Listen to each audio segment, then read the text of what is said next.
உலகெங்கும் வாழும் ராஜ் தொலைக்காட்சி என்பர்களே, என் நெஞ்சம் நிறைந்த நேயர்களே, எல்லாரும் நல்லா இருக்கீங்களா? உங்கள் வீட்டில் எல்லாரும் நல்லா இருக்காங்களா? எல்லாமல்ல இந்த இறைவனுடைய அனுக்கிரகத்தினால நீண்ட ஆயுள், நிறைந்த செல்வம், பூரண மனநிம்மதியோடு நீங்கள் வாழ்வாங்கு வாழணும். அதற்காக இந்த இறைவனை நான் பிரார்த்தனை பண்ணிக்கிறேன். இது நம்முடைய இன்றைய ராசி பலன்கள் நிகழ்ச்சி. இந்த நிகழ்ச்சியில் இன்னைக்கு நம்ம ஜனவரி மாதம் 29ஆம் நாள் 2026ஆம் ஆண்டு பலன்கள் பார்க்க போறோம். தமிழ் வருடத்தில் இது விசுவாவசு வருடம், தை மாதம் 15ஆம் நாள். மிருகசீரிட நட்சத்திரத்தில் சந்திர பகவான் போயிட்டு இருக்கார். இது குருவாரம். மேஷராசி என்பர்களே, கிழமை நாயகன் குரு பகவான் இருக்காரே, அவர் ஒரு ரகசியத்தை சொல்றார். நமக்கு நம்ம ஜாதகத்தை பார்க்கிற போது கூட நம்முடைய கிழமை நாயகனும் நட்சத்திர நாயகனும் எப்படி இருக்கான்னு பார்க்கணும். பிறந்த கிழமைக்கு அதிபதி எப்படி இருக்கிறார் ஜாதகத்தில் அப்படின்னு பார்க்கணும். அந்த கிழமை நாயகன் நல்லா இருந்தாருன்னா வாழ்க்கை நல்லா இருக்கும். இன்னைக்கு கிழமை என்ன? வியாழக்கிழமை. அந்த குரு பகவான் எப்படி இருக்கார் நம்ம ஜாதகத்தில்? அனுகூல ஸ்தானத்தில் இருக்கார். எல்லா காரியங்களையும் அனுகூலமாக முடிச்சு தருவார்னு அர்த்தம். நல்ல பொருள் வரவு வரும், வியாபார ஒப்பந்தம், கல்வி விஷயங்கள் எல்லாம் திருப்திகரமாக இருக்கும். பெற்றவர்களுக்கும் பிள்ளைகளுக்கும் இடையில் இந்த காலத்தில் கம்யூனிகேஷன் கேப் இருக்கு. ஜோதிடம் பார்க்க வரவங்க கூட என் பையன் கல்யாணத்துக்கு சம்மதிப்பானா சொல்லுங்க அப்படின்னு அஸ்ட்ராலஜர்கிட்ட கேட்குறாங்க. ஏங்க உங்க பையன்கிட்ட கேட்கலன்னா அவன் எங்க சார் பதில் சொல்றான் அப்படிங்கிறாங்க. மகள்கிட்ட மனதை விட்டு பேசுவது, தைரியமாக சொல்வதெல்லாம் இன்னைக்கு இல்லாமல் போனது சமுதாயத்தில். மகள் என்ன நினைக்கிறா, மகன் என்ன நினைக்கிறான்னு மூன்றாவது மனிதர்கள்ட்ட தான் கேட்டு தெரிஞ்சுக்கிட வேண்டியிருக்கு. அந்த மாதிரியான ஒரு நாள் இந்த குரு பகவான் 3ஆம் இடத்துல இருக்காருன்னா ரொம்ப அனுகூலம். பிள்ளைகளுக்கு உங்களுக்கும் இடையில ஒரு நல்ல அண்டர்ஸ்டாண்டிங் வரும். பொருளாதார உயர்வு திருப்திகரமா இருக்கும். ரிஷபராசி என்பர்களே, இந்த ரிஷபராசிக்காரர்களுக்கு இன்னைக்கு சந்திர பகவான் நம்ம ராசியிலையும் தனஸ்தானத்திலையும் போக போறார். செவ்வாய் பகவான் 9ஆம் இடத்துல உச்சமா இருக்கார். இன்னைக்கு மூச்சுக்கு 300 தடவை ஓம் முருகா, ஓம் முருகா, ஓம் முருகா, ஓம் முருகான்னு சொல்லிட்டே இருக்கணும். செவ்வாயுடைய நட்சத்திரம் இன்னைக்கு. செவ்வாய்னா முருகன் தான் அதிபதி. கலியுகத்தில் முருகன் வழிபாடு அற்புதங்களை கொண்டு வந்து தரும். எவ்வளவு வேதனைகள், மனசு கஷ்டங்கள் இருந்தாலும் முருகனை வழிபடணும். எதிரிகள் தொந்தரவு இருக்கு, அடியோடு போனோம். நம்ம எந்த தவறும் பண்ணல, ஆனா எதிரிகள் வேணும்னே நமக்கு தொந்தரவு பண்ற. இந்த மாதிரி நேரத்தில் என்ன பண்றதுன்னா, மனசுக்குள்ள ஓம் முருகா, ஓம் முருகான்னு சொல்லிட்டு இருந்தாலும் எதிரிகள் தொந்தரவு விலகும். இன்னைக்கு நல்ல தன பிராப்தி உண்டு. ஃபாரின்ல போய் படிக்கக்கூடிய ஆப்பர்ச்சுனிட்டி யங்ஸ்டர்ஸுக்கு கிடைக்கும். மிதுன ராசி என்பர்கள், மிதுன ராசிக்காரர்களுக்கு இன்னைக்கு செவ்வாய் பகவான் அட்டமத்தில் உட்கார்ந்து இருக்கார். சகோதர உறவுகளோடு சிலருக்கு கருத்து மாறுபாடு இருக்கும்.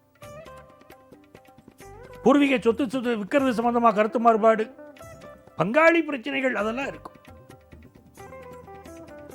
வண்டி வாகனங்கள்ல போகும்போது கொஞ்சம் அஜாக்கிரதையா போவோம்.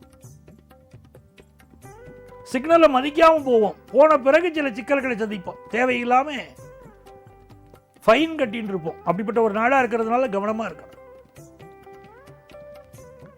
இந்த நாள் தன லாபம் உண்டான நல்ல லாபம் உண்டு, நிறைய செலவும் உண்டு. புதிய தொழில் முயற்சிகள் வெற்றியை தரும். கடகராசி என்பர்களே, கல்யாணத்துக்கு வரன் கூடி வரக்கூடிய நாள். ஈஸியா வரனே அமையறது இல்லை. இப்ப வரன் பார்க்கும் திருவிழாலாம் நடத்துறாங்க, பெரிய அளவுக்கு நடக்கிறது. மேட்ரிமோனியல் வெப்சைட்ஸ் மட்டும் இல்லை, வரன் பார்ப்பதை திருவிழா மாதிரி நடத்துறாங்க. ஆனால் அந்த வரன் பார்க்கும் விழாவுக்கு வரக்கூடியது பார்த்தீங்கன்னா 1500 பேர் வராங்க அப்படின்னா அதுல 99% பையனை பெற்றவங்க தான் வராங்க. பெண் இருக்கான்னு கேட்டு 1% தான் பெண்ணை பெற்றவர்கள் வருகிறார்கள். திருமணத்திற்கு பெண் கிடைக்கல, அப்படி ஒரு டிமாண்ட் இருக்கு நாட்டில். அப்படிப்பட்ட நேரத்தில் கடகராசிக்காரர்களுக்கு நல்ல வரன் கூடி வரும். வெளிநாட்டு வேலை கிடைக்கும். நல்ல நாள். சிம்மராசி என்பர்களே, உங்க யோகாதிபதி செவ்வாய், அவருடைய சாரத்தில் இன்னைக்கு சந்திரன் போற, நல்ல வேலை கிடைக்கும். ஏற்கனவே வேலையில் இருக்கிறவர்களுக்கு ப்ரமோஷன் கிடைக்கும். வேலை பார்க்குற இடத்துல புதிய எதிரிகள் உருவாவார்கள். ஆனால் கண்ணுக்கு முன்னால் காட்டிக்க மாட்டாங்க. உடம்புல ரத்தம் சம்பந்தப்பட்ட பிரச்சனை, சூடு சம்பந்தப்பட்ட பிரச்சனை இதெல்லாம் இருக்கும். வயிறு பிரச்சனைகள் சிலருக்கு இருக்கும்.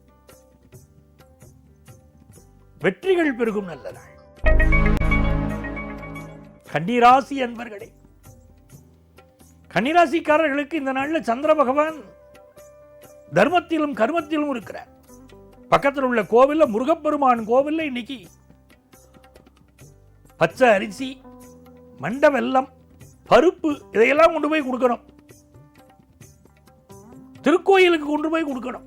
கொடுத்தா இன்னைக்கு நன்மைகள் பெருக்கும். கன்னிராசிக்காரர்களுக்கு ஏதாவது உடம்புப்படுத்தின்னு இருக்கும், குடும்பத்தில் சந்தோஷ குறைவு இருக்கும். இதெல்லாம் நீங்கணும்னா முருகப்பெருமான ஆலயத்திற்கு இன்னைக்கு சென்று பருப்பு, பச்சை அரிசி, வெல்லம் இவற்றை கொடுத்தால் உங்களுக்கு நன்மைகள் பெருகும். நல்ல செய்திகள் தேடி வரும் நாளாக மாறும். துலாம் ராசி என்பர்கள் பலரும் உங்களை உற்று கவனித்துக் கொண்டிருக்கக்கூடிய ஒரு நாள். சந்திர பகவான் 8ல் இருக்கார், பிறகு 9ஆம் இடத்துல போறார். 8ஆம் இடத்துல சந்திர பகவான் இருக்கும்போது நிறைய தடைகள் வரும். மனசுக்கு தடை. இந்த பரிகாரம் சொல்லும்போது கூட நாங்கள் என்ன சொல்லுவோம், உடம்புக்கு பரிகாரமா, மனசுக்கு பரிகாரமா, ஆத்மாவுக்கு பரிகாரமான்னு பார்ப்போம். பல பேர் நினைக்கிறா பணம் இல்லாதான் வாழ்க்கையில் கஷ்டம்னு நினைக்கிறாங்க. அப்படி இல்லை. நிறைய பணம் இருக்கிறவாழ நிறைய பேரை பார்க்குறேன். சார் மனசுக்கு நிம்மதி இல்லைங்கிறா. மனசுக்கு நிம்மதி இருக்கிறவாழ பார்க்குறேன். சார் எனக்கு உடம்புக்கு என்னவோ பண்ணுறதுங்கிறா. ஏதோ ஒரு துன்பங்கள் இருக்கு. ஆக காசு மட்டுமே சந்தோஷத்தை தருவதில்லை வாழ்க்கையில். இன்னைக்கு அட்டமத்தில் சந்திரன் இருந்து 9ஆம் இடத்துக்கும் போறாருக்கும் போது தேக ஆரோக்கியத்தில் அக்கறை எடுத்துக்கணும். மனசை ஃப்ரீயாக வச்சுக்கணும். ஒரு வேலைக்கு ட்ரை பண்ணிட்டு இருக்கேன் சார், கிடைக்குமானா நல்ல வேலை கிடைக்க போறது உங்களுக்கு. 6ஆம் இடத்துல சனி பகவான் இருக்கார். 6ஆம் இடத்துல சனி பகவான் அற்புதமான பலன்களை தருவார். நிறைய நன்மைகள் உங்கள் வாழ்க்கையில் இன்னைக்கு உருவாகும். விருச்சிக ராசி என்பர்களே, விருச்சிக ராசிக்காரர்களுக்கு இந்த நாள் நிறைய நன்மைகளை தரும். உங்களுடைய ஸ்ட்ரைட் ஃபார்வர்ட்னஸ். விருச்சிக ராசிக்காரர்களுடைய ஸ்பெஷாலிட்டி என்ன? Straight forwardness. எதிலும் உண்மையை பேசுதல், நேர்மையாக நடந்து கொள்ளுதல் அப்படின்னு உண்டு. அப்படி உள்ள நல்ல தன்மைகளுடைய விருச்சிக ராசிக்காரர்களுக்கு இன்னைக்கு அலுவலகத்தில் நல்ல பதவிகள் கிடைக்கும். இந்த நாள் காலை பொழுது அற்புதமான பொழுது. நல்லவர்களின் தொடர்பு கிடைக்கும். வாழ்க்கையில் முன்னேற்றம் உண்டு. ஃபாரின் ஆப்பர்ச்சுனிட்டி உண்டு. தனுசு ராசி என்பர்களே, அர்த்தாஷ்டம சனி நடக்கிறது. 4ஆம் இடத்துல சனி பகவான் இருக்கார். அப்படின்னா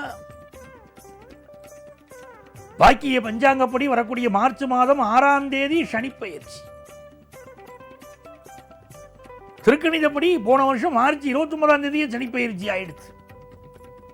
வாக்கிய பஞ்சாங்கப்படி வரக்கூடிய மார்ச் 6ஆம் தேதி சனி பெயர்ச்சி. அர்த்தாஷ்டம சனி. இந்த காலகட்டத்தில் எல்லாம் வண்டி வாகனங்களை நல்ல சர்வீஸ் பண்ணி பயன்படுத்திக்கிறோம். இந்த நாள் சந்திர பகவான் 6ஆம் இடத்துல போறார். நல்ல உத்தியோகம் அமையும். நல்ல நண்பர்கள் அமைவார்கள்.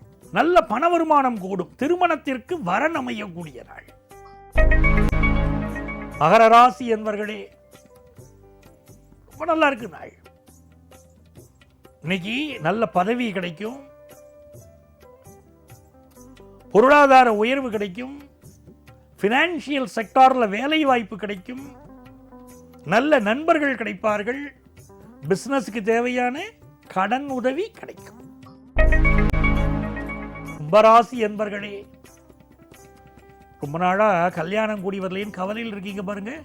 உங்களுக்கோ உங்க குடும்பத்தாருக்கோ நீங்க கல்யாண செய்தி கூடி வந்து குழந்தை வரம் வேண்டுவோருக்கு குழந்தை வரம் அமையும். அற்புதமான நாள். இன்னைக்கு செவ்வாயுடைய சாரத்தில் சந்திரன் போறாருன்னா முருகப்பெருமான நமஸ்காரம் பண்ணணும். முருகப்பெருமானை வழிபடணும். உள்ளம் உருகுதையா முருகா உன்னழில் காண்கையிலே அந்த முருகப்பெருமான் நினைக்கும் போது அவருடைய அனுக்கிரகத்தினால் குழந்தை வாக்கியம் உண்டாகும். செய்தொழில் விருத்தியடையும். நல்ல நாள். குடும்ப வருமானம் பெருகும். மீனராசி என்பர்களே, இந்த நாள் வெளிநாட்டில் வேலை வாய்ப்பை எதிர்பார்த்து முயற்சி செய்யக்கூடியவர்களுக்கு வெற்றியை பெறும் நல்ல நாள்.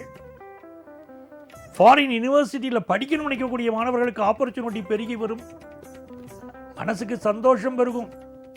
தந்தை வழி ஆதரவு கிடைக்கும். குடும்பத்தில் மகிழ்ச்சியான ஒரு நாளாக இந்த நாள் உங்களுக்கு அமைகிறது. அன்பர்களே, உங்களிடமிருந்து அன்பு வணக்கம் கூறி விடைபெறுபவர் உங்கள் ஆத்மார்த்த ஜோதிடர் நங்கநல்லூர் டாக்டர் பஞ்சநாதன்.